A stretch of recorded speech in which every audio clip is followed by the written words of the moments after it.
ನಮಸ್ಕಾರ. ರಕ್ಕಿ ಚಿತ್ರತಂಡದ ಜೊತೆ ಮಾತಾಡ್ತಾ ಇದ್ವಿ. ಈಗ ಬಿ ಸುರೇಶ್ ಸರ್ ಜಾಯ್ನ್ ಆಗಿದ್ದಾರೆ, ಅದ್ರ ಜೊತೆಗೆ ನಿರ್ದೇಶಕರು ಜಾಯ್ನ್ ಆಗಿದ್ದಾರೆ. ಸರ್ ನಮಸ್ಕಾರ. ನಮಸ್ಕಾರ ಸರ್, ಹೆಂಗಿದ್ದೀರಾ? ಇಲ್ಲಿವರೆಗೆ ಆರೋಗ್ಯವಾಗಿದ್ದೀನಿ, ನಾಳೆನೂ ಆರೋಗ್ಯವಾಗಿರ್ತೀನಿ, ಯಾಕೆಂದ್ರೆ ನಿಮ್ಮೆಲ್ಲರ ಪ್ರೀತಿ ಇದೆ. ಸರ್ ಹೇಗಿದ್ದೀರಾ ಸರ್? ಮಾಮೂಲಿ ಆಸ್ ಯೂಶುವಲ್ ರಿಲೀಸ್ ಒಂದು ಸ್ವಲ್ಪ ಒಂದು ಫೀಲ್ ನ ಎಂಜಾಯ್ ಮಾಡ್ತಾ ಇದೀವಿ, ರಿಲೀಸ್ ಪ್ರೋಸೆಸ್ ನ. ಸರ್ ನಿಮ್ಮ ಜೊತೆ ಮಾತು ಕಂಟಿನ್ಯೂ ಆಗ್ತಾ ಇದೆ. ಎಸ್, ನಾನು ಇನ್ನೂ ಚೆನ್ನಾಗಿದ್ದೀನಿ, ನೀವು ಇನ್ನೂ ಚೆನ್ನಾಗಿದೆ. ಆರಾಮ್ ಸರ್. ಸರ್ ಹೆಂಗಿರುತ್ತೆ ಸರ್, ಹೊಸ ತಂಡ ಜೊತೆ ಕೆಲಸ ಮಾಡಿದ್ದೀರಾ, ಹೆಂಗಿತ್ತು ಸರ್ ರಕ್ಕಿ ಜೊತೆ ಕೆಲಸ ಮಾಡಿದ್ದು?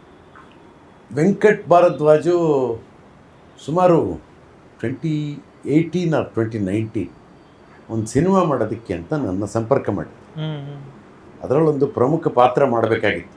ಒಬ್ಬ ಡಾನು ಎಂಥದ್ದು ಪಾತ್ರ. ಹಾಗಾಗಿ ಆಗ ನಾನು ಈ ಪಾತ್ರಕ್ಕಾಗಿ ಸ್ವಲ್ಪ ದಿವಸ ಜಿಮ್ಗೆ ಮಣ್ಣಾಕ್ದೆ, ಜಿಮ್ಮಿಗೆಲ್ಲ ಮಾಡಿದೆ ಸ್ವಲ್ಪ ದಿವಸ. ಆದರೆ ಅನ್ಫಾರ್ಚುನೇಟ್ಲಿ ಕೋವಿಡ್ ಇತ್ಯಾದಿ ಕಾರಣದಿಂದಾಗಿ ಆ ಸಿನಿಮಾ ಆಗಲಿಲ್ಲ. ಅದೊಂದು ಇಂಟ್ರೆಸ್ಟಿಂಗ್ ಆದ ಸ್ಕ್ರಿಪ್ಟ್, ಅಥವಾ ಬೇರೆ ಏನಾದ್ರು ಹೆಸರು ಮಾಡಿದ್ರು ಏನೋ ಗೊತ್ತಿಲ್ಲ. ಮಾಡಲಿಲ್ಲ. ಓಕೆ, ಅದಾದಮೇಲೆ ಈ ರಕ್ಕಿ ಅನ್ನೋ ಸಿನಿಮಾಕ್ಕೆ ನನ್ನ ಸಂಪರ್ಕ ಮಾಡಿದ್ರು. ಸಂಪರ್ಕ ಮಾಡಿ ಬಂದು ಕಥೆಯನ್ನು ವಿವರವಾಗಿ ಹೇಳಿದ್ರು. ಇನ್ನೊಂದು ಇಂಟ್ರೆಸ್ಟಿಂಗ್ ಕ್ಯಾರೆಕ್ಟ್ರು. ನನ್ನನ್ನು ನೋಡಿ ನನ್ನೊಳಗಡೆ ಒಬ್ಬ ಡಾನ್ ಇದ್ದಾನೆ ಅನ್ನುವ ಒಂದು ಫೀಲಿಂಗ್ನ ಇವ್ರಿಗೆ ಯಾಕೆ ಬಂತು, ನನ್ನ ಮುಖದಲ್ಲಿ ಯಾವ ಡಾನ್ ಇವ್ರ ಕಣ್ಣು ನನಗೆ ಗೊತ್ತಿಲ್ಲ. ಆದರೂ ಆ ಪಾತ್ರ ಕೊಟ್ಟರು. ಆ ಪಾತ್ರಕ್ಕೆ ಬೇಕಾದ ಕೆಲವು ಸಿದ್ಧತೆಗಳನ್ನು ಮಾಡಿಕೊಂಡು ನಿಂತ್ಕೊಳ್ಳುವ ಸ್ಟೈಲು, ಸಿಗರೇಟ್ ಸೇದುವ, ಅದು ಸಿಗಾರ್ ಸೇದುವ ವಿವರ, ಇದೆಲ್ಲ ಒಂಚೂರು ಈ ಪಾತ್ರಕ್ಕಾಗಿ ಒಂದಿಷ್ಟು ಹೊಸದಾಗೇನೋ ಪ್ರಯತ್ನವನ್ನು ಮಾಡಿ ಆ್ಯಕ್ಟ್ ಮಾಡಿದೆ. ಯಾಕೆ ಇಂಟ್ರೆಸ್ಟಿಂಗ್ ಎಕ್ಸ್ಪೀರಿಯನ್ಸ್ ಇದು ಅನ್ನೋದಕ್ಕೆ ಎರಡು ಕಾರಣ. ಒಂದು, ಸಂಪತ್ ತರಹದ ಒಬ್ಬ ನಟನ ಜೊತೆಗೆ ನಟಿಸೋದಿದೆಯಲ್ಲ, ತುಂಬ ಇಂಟ್ರೆಸ್ಟಿಂಗ್. ಅದು ತುಂಬ ಒಳ್ಳೆಯ ಟೈಮಿಂಗ್ ಇರುವ ನಟ ಯಾರೇ ಸಿಕ್ಕಿದ್ರು ಅಂಥವ್ರ ಜೊತೆಗೆ ಅಭಿನಯ ಮಾಡೋದು ದೊಡ್ಡ ಆಪರ್ಚುನಿಟಿ. ತುಂಬ ಜನ ಸಿಗಲ್ಲ ಆ ಥರ. ಹಾಗೆ ಎರಡನೇದು ರಕ್ಕಿ. ಈತನಿಗೆ ಹೊಸ ಸಿನಿಮಾ ಅನ್ನುವ ಕೆಲವು ಆತಂಕಗಳು ಮೊದಲ 1-2 ದಿವಸ ಕಾಣಿಸುತ್ತೇನೋ. ಆಮೇಲೆ ಎಷ್ಟು ಹೊಂದ್ಕೊಂಡ್ರು ಅಂದರೆ ನಾವು ಆ ಇಡೀ ಪ್ರಯಾಣ ಒಂದು ಒಳ್ಳೆಯ ಮಧುರ ಅನುಭವ ಅನ್ನುವ ಹಾಗೆ ನಾವು ಮಾಡೋದಕ್ಕೆ ಸಾಧ್ಯ ಆಯಿತು. ಆರಂಭದ 1 ದಿವಸ ಅಥವಾ ಮೇ ಬಿ ಒಂದು ಅರ್ಧ ದಿವಸ ಇರ್ಬೋದೇನೋ ಒಂಚೂರು ಕಷ್ಟಪಟ್ಟರು. ಕ್ಯಾಮ್ರಾದ ಎದುರಿಗೆ ಜೊತೆಯಲ್ಲಿರೋದು ಹೇಗೆ, ಅಯ್ಯೋ ಇವ್ರು ಯಾರೋ ದೊಡ್ಡವರಿದ್ದಾರೆ, ಅಯ್ಯೋ ಇವ್ರು ಯಾರೋ ಚಿಕ್ಕವರಿದ್ದಾರೆ, ಯಾರು ದೊಡ್ಡವರಲ್ಲ ಯಾರು ಸಣ್ಣವರಲ್ಲ ಅಂತ ಗೊತ್ತಾಗಕ್ಕೆ ಒಂದು ಅರ್ಧ ದಿವಸ ಸಾಕು. ಅದು ಗೊತ್ತಾಯ್ತು ಅವ್ರಿಗೆ. ಹಾಗಾಗಿ ಅದು ಎರಡನೇ ಭಾಳ ಮುಖ್ಯವಾದಂತಹ ವಿಷಯ. ಇನ್ನೊಂದು ಹೇಳಬೇಕಾದ ಮಾತು ಏನಪ್ಪ ಅಂತಂದರೆ, ವೆಂಕಟ್ ಅವರ ಜೊತೆಗಿದ್ದ ಟೀಮ್, ವೆಂಕಟ್ ಸ್ವತಃ ಮತ್ತು ಅವ್ರ ಕ್ಯಾಮ್ರಾಮನ್, ಅವರ ಅಸೋಸಿಯೇಟ್ ಡೈರೆಕ್ಟ್ರು, ಇವರೆಲ್ಲರೂ ಸೇರಿ ಒಂದು ತಂಡವನ್ನು ನಿರ್ವಹಿಸ್ತಾ ಇದ್ದ ಕ್ರಮ. ಹಾಗಾಗಿ ಏನು ತರಹ ಹಿಕ್ಕಪ್ ಅಂತೀವಲ್ಲ, ಬಿಕ್ಕಳಿಕೆಗಳು ಇಲ್ಲದೆ ಆರಾಮಾದ ಒಂದು ಪ್ರಯಾಣ ಆಯಿತು. 5 ದಿವಸದಲ್ಲಿ ಅಂದ್ಕೊಂಡಿದ್ದ ನನ್ನ ಕೆಲಸ ಮುಗೀತು, ಖುಷಿಯಾಯಿತು. ಮತ್ತು ನಾನು ಅಭಿನಯ ಮಾಡುವಾಗ ಸಾಮಾನ್ಯವಾಗಿ ನಾನು ಹಣ ತಗೊಳ್ಳೋದಿಲ್ಲ. ಈ ಥರದ ಆ್ಯಕ್ಟಿಂಗಿನ ಹಣವನ್ನು ಯಾರಿಗಾರು ಕೊಡಬೇಕು ಅನ್ನುವುದು ನನ್ನ ಉದ್ದೇಶ. ಹಾಗಾಗಿ ಅಂದರೆ ಯಾವ ಸಿನಿಮಾಗೆ ಸರ್, ಏನಾದರೂ ಇಂತಿಂಥ ಸಿನಿಮಾ, ಯಾವುದೇ ಸಿನಿಮಾಲಿ ಆ್ಯಕ್ಟ್ ಮಾಡಿದ್ರು ಆ್ಯಕ್ಟ್ ಮಾಡಿದ ಹಣ ನಾನು ತಗೊಳ್ಳೋದಿಲ್ಲ. ಈ ಸರ್ತಿ ನೀನಾಸಂನಲ್ಲಿ ಹೊಸ ರಂಗಮಂದಿರ ಕಟ್ತಾ ಇದ್ರು ಅವರು, ಅವರಿಗೆ ಹಣದ ಅಗತ್ಯ ಇತ್ತು. ಹಾಗಾಗಿ ಇವರಿಂದ ನೇರವಾಗಿ ಐ ಥಿಂಕ್ ನೀನಾಸಂಗೆ ಹಣ ಕಳಿಸಿದ್ವಿ, ಅಥವಾ ಕರ್ನಾಟಕ ಸಂಘ ಮಂಡ್ಯಕ್ಕೆ ಕಳಿಸಿರ್ಬೋದು. ನೀನಾಸಂಗೆ ಹಣ ಕಳಿಸಿದ್ವಿ. ಆ ರಂಗಮಂದಿರದ ರಿಪೇರಿಯಲ್ಲಿ ನಮ್ಮದು ಒಂದು ಸಣ್ಣ ಅಳಿಲು ಸೇವೆ, ಆ ಮೂಲಕ ಒಂದು ಸಾಂಸ್ಕೃತಿಕವಾದ ಜಗತ್ತೇನಿದೆ ಅದಕ್ಕೆ ಒಂದು ಸಣ್ಣ ಕೊಡುಗೆ ಅಂತ. ಅದು ಇಡೀ ಟೀಮಿಂದ ಆದ ಹಾಗೆ, ಕೇವಲ ನಾನೊಬ್ಬ ಅಂತ ಅಲ್ಲ. ರಕ್ಕಿ ಸಿನಿಮಾದ ತಂಡ ನೀನಾಸಂನ ರಂಗಮಂದಿರದ ನವೀಕರಣಕ್ಕೆ ತನ್ನ ಕಾಂಟ್ರಿಬ್ಯೂಷನ್ ಕೊಟ್ಟಿದೆ ಅನ್ನೋ ಹಾಗೆ ಅಳಿಲು ಸಹಾಯ ಅಷ್ಟೇ. ಹೀಗೆ ಇದೊಂದು ಇಂಟ್ರೆಸ್ಟಿಂಗ್ ಜರ್ನಿ ಆಗಿತ್ತು. ಆಮೇಲೆ ನಟನೆ ಅನ್ನುವುದು ಯಾವತ್ತು ಆ ನಿಮಿಷ, ಅವತ್ತು ನಾವು ಹೇಗಿರ್ತೀವಿ, ಅವತ್ತು ಅಕ್ಕಪಕ್ಕದಲ್ಲಿ ಯಾರು ಇರ್ತಾರೆ, ಅವತ್ತು ಏನು ತಿಂತೀವಿ, ಏನು ಊಟ ತರಿಸಿರ್ತಾರೆ, ಯಾವ ರೀತಿಯ ಕಾಫಿ ಟೀ ಎಲ್ಲವೂ ಮುಖ್ಯ. ಎಲ್ಲ ಹಾಗಾಗಿ matter.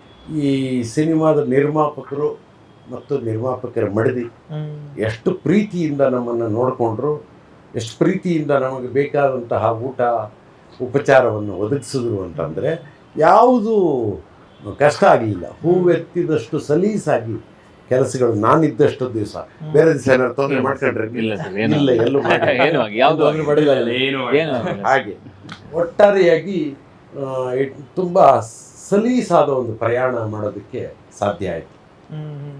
ಶೆಡ್ಯೂಲ್ ಏನ್ ಹಾಕೊಂಡಿದ್ದು ಕ್ಲೀನ್ ಆಗಿ ಆಯ್ತು ಎಲ್ಲ, ಯಾವ್ದು ಹಿಕಪ್ಸ್ ಇಲ್ಲ ಹೇಳಿದ್ರಲ್ಲ, ಬಿಕ್ಕಳಿಕೆ ಇಲ್ಲದೆ ಕ್ಲೀನ್ ಆಗಿ ಆಯ್ತು ಎಲ್ಲ. ಸರ್ ನೀವು ರೆಮ್ಯುನೇಷನ್ ಬಗ್ಗೆ ಮಾತಾಡಿದ್ರಲ್ಲ, ಕಮರ್ಷಿಯಲ್ ಸಿನಿಮಾ ಮಾಡಿದ್ರು ನೀವು ರೆಮ್ಯುನೇಷನ್ ಸ್ವೀಕರಿಸೋರು, ಅದು ಯಾಕೆ ಆ ನಿರ್ಧಾರ ತಗೊಂಡಿ ಸರ್? ಎಷ್ಟನೇ ವರ್ಷದಿಂದ? ಮೊದಲನೆಯದು, ನಾನು ನಟನೆ ಮಾಡೋದಕ್ಕಾಗಿ ಈ ಉದ್ಯಮಕ್ಕೆ ಬಂದವನಲ್ಲ. ನಾನು ಮೂಲತಃ ಬಂದಿದ್ದು ನಿಮಗೂ ಗೊತ್ತಿರುತ್ತೆ, ನಾನು ಬರಹಗಾರ, ನಿರ್ದೇಶಕ, ನಿರ್ಮಾಪಕ ಆಗಿದ್ದು ಆಕಸ್ಮಿಕ. ಸೊ ಹೀಗಾಗಿ ಬರಹ ಯಾರಿಗೆ ಬರೋದ್ರು ದುಡ್ಡು ತಗೋತೀವಿ, ನಿರ್ದೇಶನ ಮಾಡಿದ್ರೆ ದುಡ್ಡು ತಗೋತೀವಿ, ನಟನೆ ಮಾಡಿದಾಗ ದುಡ್ಡು ತಗೊಳ್ಳೋದು ಸ್ವಲ್ಪ ಕಷ್ಟ. ಹಲವು ಕಾರಣಕ್ಕೆ. ಮೊದಲನೇದು, ನನಗೆ ಸಿನಿಮಾ ನಟನೆಯಲ್ಲಿ ತರಬೇತಿ ಇಲ್ಲ, ಬರಲ್ಲ ನನಗೆ. ಏನ್ ಸರ್ ಹಿಂಗಂದ್ರೆ ಬರಲ್ಲ ಬರಲ್ಲ ನನಗೆ. ನಾನು ಕಲ್ತಿರೋದು ರಂಗಭೂಮಿ ನಟನೆ, ಅದರಲ್ಲಿ ನನಗೆ ಡಿಪ್ಲೊಮಾ ಇರೋದು. ನನ್ನ ನಟನೆಯನ್ನು ನೀವು ಗಮನಿಸಿದ್ರೆ, ಈಗಲೂ ಮೊನ್ನೆ ಬಿಡುಗಡೆ ಆಗಿರುವ ಹಾಡನ್ನು ಗಮನಿಸಿದ್ರೆ, ಇವನು ಯಾರೋ ರಂಗಭೂಮಿ ನಟ ಅಭಿನಯಿಸ್ತಾ ಇದ್ದಾನೆ ನಿಮಗೆ ಕಾಣಿಸ್ದೇ ಇರ್ಬೋದು, ನನಗಂತೂ ಹಂಗೆ ಕಾಣಿಸುತ್ತೆ. ಹಾಗಾಗಿ ನಾನು ಮತ್ತೆ ಕೇಳ್ತಾ ಇರ್ತೀನಿ, ಸರಿಯಾಗಿ ಮಾಡೋದನ್ನ, ತುಂಬ ಥಿಯೇಟ್ರಿಕಲ್ ಆಗಲಿಲ್ವಾ, ಮತ್ತೆ ಕೇಳ್ತಿರ್ತೀನಿ. ನಿರ್ದೇಶಕರು ಸಹಾಯ ಮಾಡ್ತಾರೆ, ಸಹ ಕಲಾವಿದರು ಸಹಾಯ ಮಾಡ್ತಾರೆ. ಹೀಗಾಗಿ ನನಗೆ ಕಲಿಯುವ ಪ್ರೊಸೆಸ್ ಆದ್ದರಿಂದ ಇಲ್ಲಿ ಹೆಚ್ಚು ಹಣವನ್ನು ಬೇಡದೆ ಅವರು ಕೊಟ್ಟ ಹಣವನ್ನು ಇನ್ಯಾವುದೋ ಒಳ್ಳೆ ಕೆಲಸಕ್ಕೆ ಹಾಕ್ಬಿಡೋದು ಅಂತ, ಹೀಗೆ ಇದು ಪ್ರಧಾನವಾದ ಕಾರಣ. ಇದು ಈಗಿಂದ ಅಂತಲ್ಲ, KGF ನಲ್ಲಿ ನಾನು ನಟಿಸಿದ ಕಾಲದಿಂದಲೂ ನಾನು ಹಣ ತಗೊಂಡಿಲ್ಲ ನಟನೆಗೆ, ನಾನು ತಗೊಂಡಿಲ್ಲ. ತುಂಬಾ ಗ್ರೇಟ್ ಸರ್. ಸರ್ ಇದನ್ನ ಸರ್ ಹೇಳ್ತಾ ಇದ್ರು, ನನ್ನೊಳಗೆ ಡಾನು ಹೆಂಗ್ ನೋಡಿದ್ರು ಅಂತ. ಹೆಂಗ್ ನೋಡಿದ್ರಿ ಸರ್ ಒಳಗಡೆ ಡಾನ್? ನಾವು ಒಂದು ಆ ಕ್ಯಾರೆಕ್ಟರ್ ಇಮ್ಯಾಜಿನೇಷನ್ ಮಾಡಿದಾಗಲೇ ನನಗೆ ಅದು ಫಿಕ್ಸ್ ಆಗಿದ್ದೆ. ನಾನು ಈ ಒಂದು ಕ್ಯಾರೆಕ್ಟ್ರು ಈ ಥರ ಇರಬೇಕು, ಒಂದು ಸ್ವಲ್ಪ ಗಡ್ಡ ಬಿಳಿ, ಆಮೇಲೆ ಒಂದು ಸ್ವಲ್ಪ ತುಂಬ ಸ್ಟೌಟ್ ಅಲ್ಲ, ಒಂದು ಸ್ವಲ್ಪ ಫಿಟ್ ಬಾಡಿ. ಸೊ ಹಾಗಾಗಿ ನಾನು ಫಸ್ಟ್ ತಲೆಗೆ ಬಂದು ಬರೀಬೇಕಾದ್ರೆ ನಾನು ಕ್ಯಾರೆಕ್ಟರ್ ಡ್ಯಾನಿ ಅಂತ ಅವ್ರ ಕ್ಯಾರೆಕ್ಟರ್, ಅದನ್ನ ಕ್ಲೀನಾಗಿ ಬರೀಬೇಕಾದ್ರೆ ನನಗೆ ಇವ್ರು ಫಿಟ್ ಆಗ್ತಾರೆ ಅಂತ ನಾನು ಫಿಕ್ಸ್ ಆಗಿರ್ತೀನಿ. ಕೆಲವು ಕ್ಯಾರೆಕ್ಟರ್ ತುಂಬ ಫಿಕ್ಸ್ ಆಗಿರ್ತೀನಿ, ಇವ್ರು ಮಾಡೋರೇನೆ ಆಗೋದಿಲ್ಲ. ಕೆಲವು ಸಲ ನಾನು ಎಷ್ಟೋ ಸಲ ಕಥೆಗಳು ಇವ್ರು ಮಾಡಿದ್ರೆ ಆಗೋದಿಲ್ಲ ಅಂತ ಎಷ್ಟೋ ಸಲ ಡ್ರಾಪು ಮಾಡ್ಬಿಟ್ಟಿದ್ದೀನಿ, ಆ ಥರ ಆಗಿದೆ. ಸೊ ನಾನು ಕೆಂಪಿರುವೆ ಮಾಡಿದ್ದು ಅವಾಗಲೂ ಹಂಗೇನೆ. ಅವಾಗ ದತ್ತಣ್ಣ ಮಾಡಿದ್ರೆ ನಾವು ಕೆಂಪಿರುವೆ ಮಾಡ್ಬೋದಂತಿತ್ತು, ಅವ್ರು ಮಾಡಿದ್ರು. ಸೊ ಹಾಗೆ ಈ ಥರ ಕ್ಯಾರೆಕ್ಟ್ರು ಡ್ಯಾನಿ ಅನ್ನೋ ಕ್ಯಾರೆಕ್ಟರ್ನ ಬಿ ಸುರೇಶ್ ಸರ್ ಮಾಡಿದ್ರೇನೆ ಅದಕ್ಕೊಂದು ವ್ಯಾಲ್ಯೂ ಅಂತ ತಲೆಯಲ್ಲಿ ಹಾಕಿದ್ವಿ. ಅದು ಫಿಕ್ಸ್ ಆಗಿರೋದ್ರಿಂದ ಅದಕ್ಕೆ ಏನ್ ಬೇಕೋ ಮ್ಯಾನರಿಸಮ್ ತುಂಬಾ ಚೆನ್ನಾಗಿ ಮಾಡಿದ್ದಾರೆ ಸಿನಿಮಾದಲ್ಲಿ. So I was fixed for that actually role. Sir ನಿಮ್ಮ ಸಿನಿಮಾದಲ್ಲಿ ಫಸ್ಟ್ ಟೈಮ್ ಅನ್ಸುತ್ತೆ ಅಂದ್ರೆ ಈ ತರದೊಂದು ಕಮರ್ಷಿಯಲ್ ಹಾಡು, ಫೈಟು ಇದೆಲ್ಲ ಇಟ್ಟಿರೋದು, ಡ್ಯಾನ್ಸ್ ಇದೆಲ್ಲ 2-3 ಸಿನಿಮಾ ಮಾಡಿದೀನಿ. ಬಟ್ ಇದೊಂಥರ ಔಟ್ ಅಂಡ್ ಔಟ್ ಕಮರ್ಷಿಯಲ್ ಅಂತ ಹೇಳ್ಬೋದು ನೀವು. ಸೊ ಆ ತರ ಒಂಥರ ಫ್ಯಾಮಿಲಿ ಕನೆಕ್ಟ್ ಆಗೋ ಎಂಟರ್ಟೈನ್ಮೆಂಟ್ ಅದೇನಿದೆಯೋ ನಾನು ಅದನ್ನ ಈ ಸಿನಿಮಾದಲ್ಲಿ ಇಟ್ಟಿದ್ದೀನಿ. ಅಂದ್ರೆ ಒಂಥರ ಸಿನಿಮಾ ಅನ್ನೋದು ಹೋಗೋದು ಯಾತಕ್ಕೆ ಅಂದ್ರೆ ಹತ್ಕೊಂಡ್ಬರಕ್ಕಲ್ಲ, you want to have enjoyment, something. ನೀವೇನು ನಗಬೇಕು, ಹೋಗಿ ಏನೋ ತಲೆಯಲ್ಲಿ ಏನೋ ಒಂದು ಇರಬೇಕು, ಏನೋ ಒಂದು ಕೊನೆಯಲ್ಲಿ ಏನೋ ಒಂದು ಈ ತರ ಮಾಡಬಾರ್ದು ಲೈಫಲ್ಲಿ, ಏನೋ ಒಂದು ಚಿಕ್ಕದೊಂದು ಮೆಸೇಜ್. ಸೊ ಇದನ್ನೊಂಥರ ಪ್ಯಾಕೇಜಿಂಗ್ ಕ್ಲೀನ್ ಆಗಿ ಮಾಡಿ ನಾನು ಇದನ್ನ ತಂದಿದ್ದೀನಿ. That is ರಕ್ಕಿ. It's entertainment package for family, youngsters, Gen Z. ನೀವು ಯಾರಿಗಾರ ಹೇಳಿ, ನೀವು ಆ ಥರ ಪ್ಯಾಕಿಂಗ್ ಮಾಡಿದ್ದೀನಿ ನಾನು. ಸರ್ ನೀವು ಫಸ್ಟ್ ಟೈಮ್ ಆ್ಯಕ್ಟ್ ಮಾಡ್ತಾ ಇರೋದು, ಅದೇ ಸುರೇಶ್ ಸರ್ ಈ ಥರ ದೊಡ್ಡವ್ರು ಇದ್ದಾರೆ, ತುಂಬ ವರ್ಷದಿಂದ ಆ್ಯಕ್ಟಿಂಗ್ ಮಾಡೋರು. ಸರ್ ಹೇಳಿದ್ರಲ್ಲ ಆ ಥರ ಏನು ನಿಮ್ಗೆ ಸ್ಟಾರ್ಟಿಂಗಲ್ಲಿ ಹೆಂಗೆ ಅನಿಸ್ತಾ ಇತ್ತು ಡೇ ಒನ್ನಲ್ಲಿ? ಆ್ಯಕ್ಚುಲಿ ನಂಗೆ ಒಂದು ಸ್ವಲ್ಪ ನರ್ವಸ್ನೆಸ್ ಇತ್ತು. ಆದರೆ ಸುರೇಶ್ ಸರ್ ಆ ಸೆಟ್ಟಲ್ಲಿ ಎಲ್ರೂ ನಗಿಸ್ತಾ ಇದ್ರು, ಇನ್ಕ್ಲೂಡಿಂಗ್ ಮೀ. ಬಂದು ಆರಾಮಾಗಿ ಏಯ್ ವಾಟ್ಸಪ್ ಮ್ಯಾನ್ ಅಂತ ಬಂದು ಹಿಂಗೆ ಕೈ ಹಿಡ್ದು ಹಿಂಗೆ ಹತ್ರ ತೊಗೊಂಡ್ಬಂದು ಹಗ್ ಮಾಡಿ ಫುಲ್ ಇಮ್ಮಿಡಿಯೇಟ್ಲಿ ಕಾಮ್ ಮಾಡಿಬಿಟ್ರು. ಆ್ಯಂಡ್ ನಂಗೆ ಡೌಟ್ಸ್ ಇದ್ದಾಗ ಅವ್ರಿಗೋಗಿ ಕೇಳ್ತಾ ಇದ್ದೆ, ಇದು ಹೆಂಗೆ ಸರ್ ಮಾಡೋದು, ಅದು ಹೆಂಗೆ ಮಾಡೋದು ಅಂತ. ಅವರು ಆರಾಮಾಗಿ ಎಲ್ಲ ಫುಲ್ ನೀಟಾಗಿ ಎಕ್ಸ್ಪ್ಲೇನ್ ಮಾಡ್ತಾಯಿದ್ರು. ಅವ್ರ ಟೈಮ್ ತೊಗೊಂಡು ಎಲ್ಲನೂ ಎಕ್ಸ್ಪ್ಲೇನ್ ಮಾಡ್ತಾಯಿದ್ರು. ನಂಗೆ ಒಂದು ಸ್ವಲ್ಪ ಹೆಸಿಟೇಷನ್ ಇತ್ತು, ಹಿಂಗೆ ಹೋಗ್ಬಿಟ್ಟು ಕೇಳ್ಬೋದಾ, ಅವ್ರ ಟೈಮ್ ಏನೋ ಬೇರೆ ಯೂಸ್ ಮಾಡ್ಕೊತಾ ಇದ್ದಾರೆ ಅಂತ. ಆದರೆ ಅವ್ರು ಯಾವತ್ತೂ ಆ ಫೀಲಿಂಗ್ ಕೊಡಲಿಲ್ಲ ನನಗೆ. ಯಾವಾಗಲೂ ಅವ್ರು ಬಂದು ಅವರೇ ಟಿಪ್ಸ್ ಕೊಡ್ತಾಯಿದ್ರು ನನಗೆ. ಇದು ಸ್ವಲ್ಪ ಹಿಂಗೆ ಮಾಡು, ಹಂಗೆ ಮಾಡಿದ್ರೆ ಹಿಂಗೆ ಬರುತ್ತೆ, ಕ್ಯಾಮ್ರಾನ ಈ ಥರ ನೋಡು, ಈ ಆ್ಯಂಗಲ್ ತಗೋ ಅಂತ. ಎಷ್ಟೊಂದು ಅಲ್ಲೇ ಲೈವ್ ಅಲ್ಲೇ ಅವ್ರು ಟೀಚಿಂಗ್ ಮಾಡ್ತಾ ಇದ್ರು. ಇದ್ರ ಎಕ್ಸ್ಪೀರಿಯನ್ಸ್ ಎಲ್ಲೂ ಸಿಗೋದಿಲ್ಲ ನನಗೆ. I am very honoured, I am very privileged. ಆ ಫಸ್ಟ್ ಮೂವಿಲೇ ಈ ಥರ ಅವರು ನನಗೆ ಇಂಪ್ರೆಷನ್ಸ್ ಕೊಟ್ಟರು ಆ್ಯಂಡ್ ದೆನ್ ಟೀಚಿಂಗ್ಸ್ ಕೊಟ್ಟರು. ಸರ್ ನೀವು ಯೂತ್ಗೆ ತುಂಬ ಚೆನ್ನಾಗಿ ಕನೆಕ್ಟ್ ಆಗ್ತೀರಿ. ಇವತ್ತಿನ ಹುಡುಗರಿಗೆ ತುಂಬ ನೋಡಿದ್ದೀನಿ, ನೀವು ಯಾವಾಗ ಸಿಕ್ಕರು ತುಂಬ ಚೆನ್ನಾಗಿ ಮಾತಾಡ್ತೀರಾ. ರಂಗಶಂಕರದಲ್ಲೂ ಒಂದೆರಡು ಟೈಮ್ ನೋಡಿದೆ, ಅವಾಗ್ಲೂ ಸಿನಿಮಾ ಕಾರ್ಯಕ್ರಮಗಳಲ್ಲಿ ಹುಡುಗರನ್ನ ತುಂಬ ಚೆನ್ನಾಗಿ ಅಣೆಯ ಅಂತ ಅಂದ್ಕೊಂಡು ನೀವೇ ಚೆನ್ನಾಗಿ ಮಾತಾಡ್ತಿರಲ್ಲ. ಕರೆಕ್ಟ್. ಈ ತುಂಬ ಓದ್ಕೊಂಡಿರೋ, ತುಂಬ ಬುಕ್ ಬರೆಯೋರು, ಈ ಥರದ್ದು ಹಿರಿಯ ನಟರು ಆ ಥರ ಆದರೆ ಯೂತಿಗೆ ಕನೆಕ್ಟ್ ಆಗೋದು ತುಂಬ ಕಷ್ಟ. ಅವರೇ ಒಂದು ಝೋನಲ್ಲಿ ಸೈಲೆಂಟ್ ಆಗಿರ್ತಾರೆ, ಕರೆಕ್ಟ್, ಆ ಥರ ಇರುತ್ತೆ. ಬಟ್ ನೀವು ಹಂಗಿಲ್ಲ, ಆ ವಿಷಯದಲ್ಲಿ ನಾನು ಹುಡುಗರಾಗ್ಬಿಡ್ತಿರಲ್ಲ. ಅದು ಯಾಕೆ ಹೆಂಗದು? ನಮ್ ಸೆಟ್ ಅಲ್ಲಿ ಲೈಟ್ ಬಾಯ್ಸ್ ಇಂದ ಹಿಡಿದು ಡೈರೆಕ್ಟರ್ ತನಕ ಅವ್ರ ತಪ್ಪ ಜೆಲ್ ಆಗ್ಬಿಟ್ಟಿದ್ರು. ಯಾಕಂದ್ರೆ ಬೆನ್ ಮೇಲೆ ಹೊಡೆದ್ಬಿಟ್ಟು ಜೋರಾಗಿ ನಡಿಯ ಅದು ಎಷ್ಟೊಂದು ವಿಡಿಯೋಗಳು ಮಾಡಿದೀವಿ ನಾವು. ಅವರು ನಮ್ನ ರೇಗಿಸ್ತಾ ಇರೋದು, ಚಿಕ್ಕ ಹುಡುಗರಿಂದ ನೀವೆಲ್ಲ ಅಣ್ಣಯ್ಯ ಅಂತಿರಲ್ಲ, ಲೈಟ್ ಬಾಯ್ಗೂ ಅಣ್ಣಯ್ಯ ಪಾಪ ಎಲ್ರಿಗೂ ಆತರ ಹೇಳಿ ತುಂಬಾ ಅವ್ರ ಒಂಥರ ಹಂಬಲ್ ಆಗಿ ಒಂದು ಎನ್ವಿರಾನ್ಮೆಂಟ್ ತುಂಬಾ ಚೆನ್ನಾಗಿ ಇಟ್ಟಿದ್ದು ಸೆಟ್ ಅಲ್ಲಿ ನಮ್ಗೆ. ಅದೊಂಥರ ನಾವು ಮೊನ್ನೆ ಒಂದು ಹಾಡು ರಿಲೀಸ್ ಮಾಡಿದ್ವಿ, ರೌಡಿಸಮ್ ವಾರ್ಡ್ ಅಂತ. ನೀವು ಹಾಡಲ್ಲಿ ನೋಡಿ ಆ ಮ್ಯಾನರಿಸಮ್ ಕೆಲವೆಲ್ಲ ಅವ್ರದೇ ಮ್ಯಾನರಿಸಮ್, ಚಾಕ್ ಪೀಸ್ ಎಸಿ ಅದು, ಚಾಕ್ ಪೀಸ್ ಅದೆಲ್ಲ ತುಂಬಾ ಚೆನ್ನಾಗಿ ಮಾಡೋದು. ನಾವೇನು ಅದು ಆತರ ಬೇಕಂದ್ಕೊಟ್ರೆ ಬಟ್ ತುಂಬಾ ಚೆನ್ನಾಗಿ ಬಂತದ್ದು. ಯಾರೇ ಸೀರಿಯಸ್ ಆಗಿದ್ರು ಸೆಟ್ ಅಲ್ಲಿ ಅವ್ರು ಬಂದು ಹಿಂಗೆ ಚಕಗುಳಿ ಕೊಡೋದು, ನಗ್ಸೋದು, ಯಾವಾಗ್ಲೂ ಒಂಥರ ಎಲ್ರಿಗೂ ಟೇಕ್ ಕೇರ್ ಮಾಡ್ತಾ ಇದ್ರು. ಅಂಡ್ ಬೇಸಿಕಲಿ ಏನು ಅಂದ್ರೆ ಸಿನಿಮಾ ಮಾಡುವ ಕೆಲಸ ಇದೆಯಲ್ಲ, ಇದು ತುಂಡಾಗುವ ಕೆಲಸ. ಒಂದು ಶಾರ್ಟ್ನ ತೆಗೆಯುವಾಗ ಡೈರೆಕ್ಟ್ರು ಆಕ್ಷನ್ ಕಟ್ ಹೇಳುವ ಆ ನಿಮಿಷ ನಾವು ನಮ್ಮ ಪಾತ್ರದಲ್ಲಿರ್ತೀವಿ. ಅದು ಒಂದು ಇಡೀ ದಿವಸದಲ್ಲಿ ಆಕ್ಷನ್ನು ಕಟ್ಟು ಆಗಿ ನಮ್ಮ ಪಾತ್ರದಲ್ಲಿರೋದು ಇಡೀ ದಿವಸಕ್ಕೆ 10 ನಿಮಿಷ ಸಿಕ್ಬಹುದು, ಇಲ್ಲ 1 ನಿಮಿಷದ 10 ನಿಮಿಷ ಸಿಗ್ಬೋದು. ಇನ್ನು ಉಳಿದ ಸಮಯ ಇದೆಯಲ್ಲ 12 ಅವರ್ಸ್ ಇರ್ತೀವಿ ಅಲ್ಲಿ, ಅದರಲ್ಲಿ 10 ನಿಮಿಷನೇ ನಾವು ತೊಡಗಿಕೊಂಡಿರೋದು. ಇನ್ನು ಉಳಿದ 12 ಅವರ್ಸ್ ನಾವು ನಗದೇ ಇದ್ರೆ, ನಾವು ಒಬ್ರಿಗೊಬ್ರು ಕುಟುಂಬ ಆಗದೇ ಇದ್ರೆ, ಒಬ್ರಿಗೊಬ್ರು ಕೈ ಹಿಡ್ಕೊಳ್ಳದೆ ಇದ್ರೆ ಇಡೀ ದಿವಸ ತುಂಬ ತರಹ ಮೊನಾಟನಿ ಕ್ರಿಯೇಟ್ ಆಗುತ್ತೆ, ಏಕತಾನತೆ ಸೃಷ್ಟಿಯಾಗುತ್ತೆ. ಹಾಗಾಗಿ ನಾವು ನಗ್ತಾ ಇರೋದಕ್ಕೆ ಬೇಕಾದ ಎಲ್ಲ ಪ್ರಯತ್ನ ಮಾಡೋದು ಒಂದು. ಎರಡನೇದು, ನಾನು ವಯಸ್ಸಾಗ್ಬಿಟ್ಟಿದ್ದೆ, ನಾನು ಸಿಕ್ಕಾಪಟ್ಟೆ ಓದ್ಕೊಂಡ್ಬಿಟ್ಟಿದ್ದೀನಿ ಅನ್ನುವ ಭ್ರಮೆ ನನಗೆ ಇರಬಾರ್ದು, ಯಾರಿಗೂ ಇರಬಾರ್ದು. ಯಾಕೆಂದರೆ ಪ್ರತಿಯೊಬ್ಬರು, ಆತ ದೊಡ್ಡವನಿರಲಿ ಆತ ಚಿಕ್ಕವನಿರಲಿ, ಎಲ್ಲರೂ ಏನೋ ಕಲ್ತಿರ್ತಾರೆ. ಇದಕ್ಕೆ ಬಹಳ ಒಳ್ಳೆಯ ಉದಾಹರಣೆ, ಈ ತರಹ ಎಲ್ಲರನ್ನೂ ಅತ್ಯಂತ ಪ್ರೀತಿಯಿಂದ ಮಾತಾಡಿಸ್ತಿದ್ದ 2 ಉದಾಹರಣೆಯನ್ನು ನಾನು ನಿಮಗೆ ಹೇಳಬೇಕು. ಒಂದು, ಅಣ್ಣ ಅವರು ಯಾವುದೋ ರವಿಚಂದ್ರನ್ ಸಿನಿಮಾದ ಸೆಟ್ ನಾನು ಹಾಕ್ತಾ ಇದ್ರೆ, ಸೆಟ್ಟಿನ ಕೆಲಸ ನೋಡ್ಕೊಳಕ್ ಬಿಟ್ರು ಅವ್ರನ್ನ. ಅಲ್ಲಿದ್ರೆ ಅಣ್ಣ ಅವ್ರು ಎಷ್ಟು ಸಲೀಸಾಗಿ ಬಂದು ಮಾತಾಡ್ತಾ ಇದ್ರು ನನ್ನ ಜೊತೆಗೆ ಅಂತಂದ್ರೆ ಮರೆಯಕ್ಕೆ ಆಗಲ್ಲ. ಆಗ ಏನು ಅಪ್ಪಾಜಿ, ಏನು ಸಿನಿಮಾ ಇದು ಅಂತ ಅವ್ರು ಎಷ್ಟು ಪ್ರೀತಿಯಿಂದ ಮಾತಾಡೋರು. ಹಾಗೆ ಮಾತಾಡುವಾಗ ಅವರೊಬ್ರು ಸೂಪರ್ ಸ್ಟಾರ್ ಅನ್ನುವ ಭಾವನೆ ಅವ್ರು ಖಂಡಿತ ತೋರಿಸ್ತಾ ಇರಲಿಲ್ಲ. ಮತ್ತೆ ಏನಿದು ಕತೆ ಅಂತ ಕೇಳುವಾಗ ಅವ್ರಿಗಿದ್ದ ವಿನಯ, ಆ ಹ್ಯುಮಿಲಿಟಿ ಅಂತ ಏನು ಹೇಳ್ತೀವಿ, ಅದು ಒಂಥರದ ಉದಾಹರಣೆ. ಆದರೆ ಎರಡನೇದು ಶಂಕರ್ನಾಗ್ ಥರದ ಉದಾಹರಣೆ. ಎಲ್ಲರನ್ನೂ ಒಳಗೊಳ್ಳುವುದು. ಲೈಟ್ ಬಾಯ್ ಇರಬಹುದು, ಯಾರೋ ಟ್ರಾಲಿ ತಳ್ಳೋನಿರಬಹುದು, ಯಾರೋ ಸಣ್ಣ ಪಾತ್ರ ಮಾಡ್ತಿರೋನಿರಬಹುದು.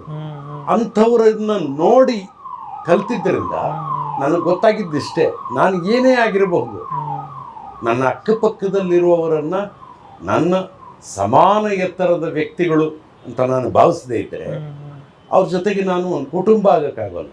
ಒಂದು ಕುಟುಂಬ ಆದಾಗ ಮಾತ್ರ ಒಂದು ಪ್ರಾಡಕ್ಟ್ ಅಂತ ನಾವೇನು ಮಾಡ್ತೀವಿ ಅದು ಸುಂದರವಾಗಿ ಕಾಣೋದಕ್ಕೆ ಸಾಧ್ಯ.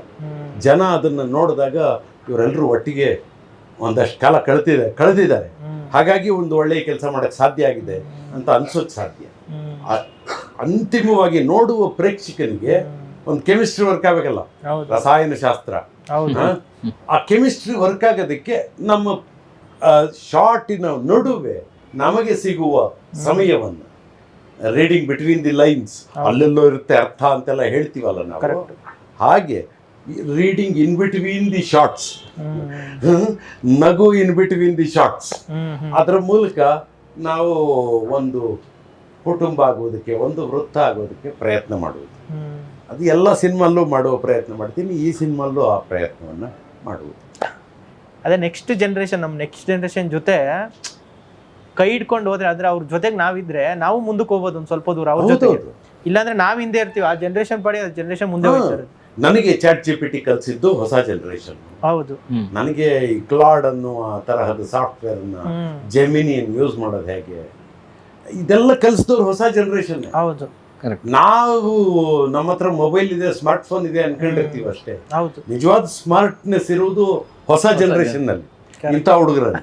ಸೊ ಅವ್ರ ಜೊತೆಗೆ ನಾವಿದ್ರೆ ನಾವು ಒಂಚೂರು ಕಲಿಬೋದು. ಕರೆಕ್ಟ್. ಆ್ಯಕ್ಚುಲಿ ಶೂಟಿಂಗ್ ಟೈಮಲ್ಲೂ ನಾನು ಸರ್ ಹೇಳ್ದೆ ಸರ್ ನೀವು ಎಷ್ಟೊಂದು ನಂಗೆ ಹೇಳ್ಕೊಟ್ರಿ, ಥ್ಯಾಂಕ್ ಯು ಸೋ ಮಚ್ ಅಂತ. ಅವಾಗ ಅವ್ರು ವಾಪಸ್ ನಂಗೆ ಹೇಳಿದ್ರು ನಾನು ನಿನ್ನಿಂದನೇ ಎಷ್ಟೊಂದು ಕಲ್ತ್ಕೊಂಡೆ. ಅವಾಗ ನಂಗೆ ಶಾಕ್ ಆಗೋಯ್ತು, ಹೌದಾ ಸರ್ ಇದೇ ನಿಂಗೆ ಹೇಳ್ತಾ ಇದ್ದೀರಾ ಅಂತ. ಅಫ್ಕೋರ್ಸ್, ಏನಕ್ಕೆಂದರೆ ನಾವು ಎಲ್ಲರಿಂದನೂ ಕಲಿತೀವಿ. So we always learn from each other. ಯಾವತ್ತೂ ನಾನು ಫುಲ್ ಕಲ್ತಾಯ್ತು ಅಂತ ಅಂದರೆ ದಟ್ಸ್ ದಿ ಎಂಡ್. ಆ ಥರ ನಂಗೆ ಹೇಳಿದೆ. Absolutely true. Super sir. Sir cinema 10ನೇ ತಾರೀಕು ರಿಲೀಸು. ಹೌದು ಸರ್. ಫೈನಲ್ ಆಗಿ ಏನು ಹೇಳ್ತೀರಿ ಸರ್ ಜನಕ್ಕೆ? ಏನು ಕಂಟೆಂಟ್ ತುಂಬಾ ಚೆನ್ನಾಗಿ ಮಾಡಿದೀವಿ, ಜನ ಬಂದು ನೋಡಿ ಒಂದು ಎಂಟರ್ಟೈನ್ಮೆಂಟ್ ಫೀಲ್ ಮಾಡಿ. ನೀವು ರಕ್ಕಿ ಡಿಸಪಾಯಿಂಟ್ ಮಾಡಲ್ಲ ನಿಮಗೆ ಅಂತ ನಾನು ಹೇಳ್ತೀನಿ ವೆರಿ ಸಿಂಪಲ್ ಆಗಿ. Super sir, thank you sir. ಇಷ್ಟೊತ್ತು ಮಾತಾಡಿಕೆ ಖುಷಿ ಆಯ್ತು ನಿಮ್ಮ ಜೊತೆ ಮಾತಾಡಿ. ಮತ್ತೆ ಇನ್ನೂ ಒಮ್ಮೆ ಜುಲೈ 10, 2026 ರಕ್ಕಿ ನಿಮ್ಮ ಹತ್ತಿರ ಥಿಯೇಟ್ರಿಗೆ ಬರುತ್ತೆ. ದಯಮಾಡಿ ಬನ್ನಿ, ಥಿಯೇಟ್ರಲ್ಲಿ ಸಿನಿಮಾ ನೋಡಿ, ನಗನಗುತ್ತಾ ಪಾಪ್ಕಾರ್ನ್ ತಿಂತ ನಮ್ಮೆಲ್ಲರ ತರಲೆ ತಮಾಷೆಗಳನ್ನು ನೋಡಿ.